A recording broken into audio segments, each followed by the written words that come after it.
اور ساتھیوں بس مدینے میں وہ دن بڑا عجیب تھا جب سیدنا فاروق اعظم کے بیٹے کا معاملہ آ گیا۔ آج 60 سال کا بوڑھا عمر، ابو شامہ حضرت عمر کے صاحبزادے، یہودیوں نے سازش کر کے انہیں نبیذ پلا دی۔ نبیذ جائز تھی، نبیذ کیا کہ شراب پلا دی۔ پھر مقدمہ قائم ہوا، کہا اب پتہ چلتا ہے عمر کتنا عدل کرتا ہے۔ سیدنا فاروق اعظم کے پاس گواہ آئے، صاحبزادہ اندر کھانا کھا رہا تھا، فاروق اعظم نے گریبان سے پکڑا، کھینچ کے لائے، فرمایا ابو شامہ چل، تو نے شراب پی ہے، تجھے کوڑے مارے جائیں گے، تیرے لیے 100 یا 80 کوڑوں کی سزا تیاری کر لے۔ ابو شامہ کہتے ہیں کہ ابا جی انہوں نے نبیذ کہی تھی، شراب پلا دی۔ فرمایا تو نے پی کیوں؟ تو نے پی کیوں؟ بڑے بزم میں بار شیر مسجد نبوی کا فاروق اعظم، اولاد تو بزدل کر دیتی ہے نا بندے کو، اولاد تو کمزور کر دیتی ہے۔ آج مدینے نے عجیب ماجرا دیکھا، حضرت فاروق اعظم کی زوجہ روتی ہوئی آئی، کہنے لگی حضرت جی میرا لخت جگر ہے، ایک کوڑے کے بدلے پیدل حج کروں گی، ایک کوڑے کے بدلے صدقہ اور خیرات کروں گی، میرا بیٹا غلطی کر بیٹھا ہے، یہ کام نہ کرے۔ آپ نے فرمایا تو مجھے کہتی ہے میں یہ کام نہ کروں، تیرے حج اور تیرے کوڑے کیا کرتے، تیرے حج اور صدقے کیا کرتے ہیں؟ کوڑے لگانا میرے مصطفیٰ کی شریعت کا قانون ہے۔ تو بیٹے کی بات کرتی ہے، عمر کا اپنا معاملہ بھی ہوتا تو عمر یہی سلوک کرتا۔ لوگوں نے کہا حضرت جی آپ تھوڑی دیر، ابھی ان کی والدہ پریشان ہے، گھر میں پریشانی ہے، ذرا ٹھہر جائے، کل پرسوں ترسوں سزا دے لیجیے گا۔ فرمایا تمہیں یاد نہیں جب مدینے کی ایک بی بی نے چوری کر لی تھی اور میرے مصطفیٰ کی بارگاہ میں کہا گیا تھا حضور ذرا ٹھہر جائے، سزا نہ دے، تو حضور نے فرمایا تھا اگر فاطمہ بھی چوری کرتی تو ہاتھ کاٹ دیتا۔ تمہیں یاد نہیں نظر مصطفیٰ کے ٹکڑے کھانے والا ہوں، میں کیوں دیر کروں، اس نے گناہ کرنے میں دیر کی ہے جو سزا میں دیر کروں، برساؤ کوڑے۔ حضرت افلا نامی غلام، حضرت جی آپ کا لخت جگر ہے۔ فرمایا لخت جگر نہ دیکھ، مصطفیٰ کا قانون دیکھ، میرا بیٹا نہ دیکھ، مصطفیٰ کے قانون کا قیام ضروری ہے۔ اگر علی بیٹے کی قربانی دے سکتا ہے، اگر لوگ فاطمہ کے بیٹے کی قربانی یاد رکھیں گے تو تاریخ کبھی بھی عمر کے بیٹے کی قربانی نہیں بھولے گی۔ فرمایا غلطی سے ہو گیا یا جیسے بھی، اسے خیال کرنا چاہیے تھا، کوڑے لگاؤ۔ 80 کوڑے لگے تو بیٹے کی روح پرواز کر گئی۔ جب جوان بیٹا کسی کا، کوثر نیازی نے کہا تھا باپ کا جنازہ اٹھانا بڑا آسان پر بیٹوں کے جنازے اٹھانے بڑے مشکل ہیں۔ جب فاروق اعظم کا بیٹے کا انتقال ہوا، بیٹے نے آنکھیں کھولی، باپ کی طرف دیکھا تو سیدنا فاروق اعظم عدل و انصاف کا 2 آنسو آنکھوں میں آئے، کہ بیٹا حضور سے جا کے کہنا کہ عمر نے بیٹا نہیں دیکھا، آقا تیرا قانون دیکھ، جا کے حضور سے میرا پیغام دینا۔ حضرت ابو شامہ رضی اللہ تعالیٰ عنہ وصال کر گئے۔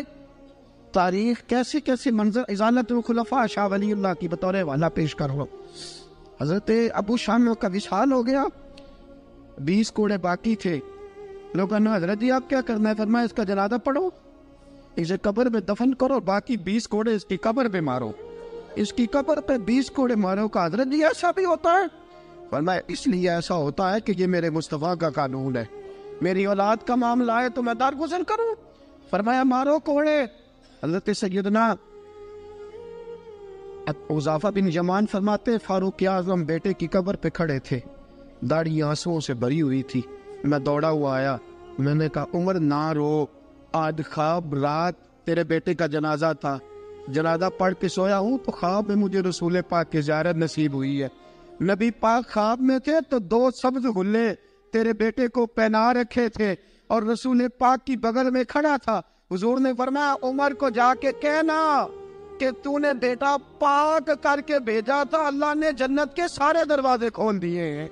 اللہ نے عمر کو میرا سلام کہنا اور اسے کہنا عمر تیرا حدود اللہ قائم کرنا خدا کو بھی پسند ہے، مصطفیٰ کو بھی پسند۔ ساتھیو عمر انتقال کر گئے، 26 ذی الحج کو زخم لگا، یکم محرم کا دن، آج کا دن حضرت فاروق اعظم کو یاد رکھنا، لوگوں کو بتانا، دن بار عمر کی باتیں کرنا، خراج تحسین پیش کرنا۔ حضرت فاروق اعظم کو زخم لگا، آپ نے فرمایا اپنے بیٹے سے بیٹا جا حضرت عائشہ کے پاس، گنبد خضرا میں 3 لوگوں کے دفن ہونے کی جگہ ہے. ایک میں ابو بکر دفن ہو چکے, ایک میں رسول پاک کا مزار قدسی بن چکا. ایک جگہ خالی ہے, جا کے عائشہ سے پوچھنا, مجھے پتہ ہے. وہ 18 سال کی عمر میں رسول پاک پردہ کر گئے تھے. 18 سال سیدہ کی عمر تھی. عائشہ نے جگہ اپنے لیے رکھی ہوئی ہے. جا کے باہر کھڑے ہو کے کہنا, اماں جی. عمر کہتا ہے میرا دل کرتا ہے, میرا دل کرتا ہے کہ مجھے نبی پاک کی گنبد کے سائے میں جگہ ملے. جا کے عرض کرنا, اور بیٹا باہر کھڑے رہنا, زیادہ زید نہ کرنا, مومنوں کی ماں ہے. حضرت سیدنا عبداللہ ابن عمر کہتے ہیں باہر کھڑا تھا, دروازے کے باہر کھڑے ہو کے کہا کہ عمر کا بیٹا ہوں. اماں جی. عمر فرماتی ہیں اجازت دو تو دل کرتا ہے نبی پاک کے ساتھ لیٹ جاؤں. وفا میں گزار دی عمر ساری زندگی لے سجنا آسا توڑ نبھائی, دل کرتا ہے حضور کے ساتھ لیٹنے کو. تو حضرت عائشہ صدیقہ, حضرت عبداللہ ابن عمر فرماتے ہیں میں دروازے سے باہر کھڑا تھا لیکن عائشہ کے رونے کی آوازیں باہر تک آ رہی. حضرت عائشہ صدیقہ ہچکیاں لے کے روئی. سیدہ عائشہ نے فرمایا عمر سے جا کے کہنا, عمر کوئی قبر کی جگہ کسی کو نہیں دیتا, لیکن عمر تو نے وفا کی تاریخ بنائی ہے, عمر تو نے کمال کر دی ہے, عمر تو نے حد کر دی ہے. عمر کو جا کے کہنا کہ میں جنت البقیع میں دفن ہو جاؤں گی, جہاں میرا وقت آئے گا دفن ہو جاؤں گی, لیکن عمر تیری خدمات کہتی ہے کہ تجھے نبی کے ساتھ دفن ہونا چاہیے. سیدنا عبداللہ ابن عمر فرماتے ہیں کہ جب دفن ہونے کے پانی پر سہیلیاں رنگا رنگ کھڑے, ترے اوسدا جانیے جس دا توڑ چڑھے. فرماتے ہیں آیا, عمر کو آ کے بتایا, پیشانی خون سے بھری ہوئی.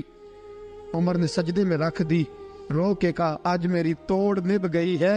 حضرت فاروق اعظم مصطفیٰ کے ساتھ لیٹ گئے. میرے نبی نے فرمایا عمر میں تجھے اپنے پڑوس میں دفن کر رہا ہوں, تو نے اگر راہ وفا میں بیٹے تک قربان کر دیے ہے نا, تو قیامت تک جو مجھے سلام کرنے آئے گا تجھے بھی سلام کر کے جائے گا.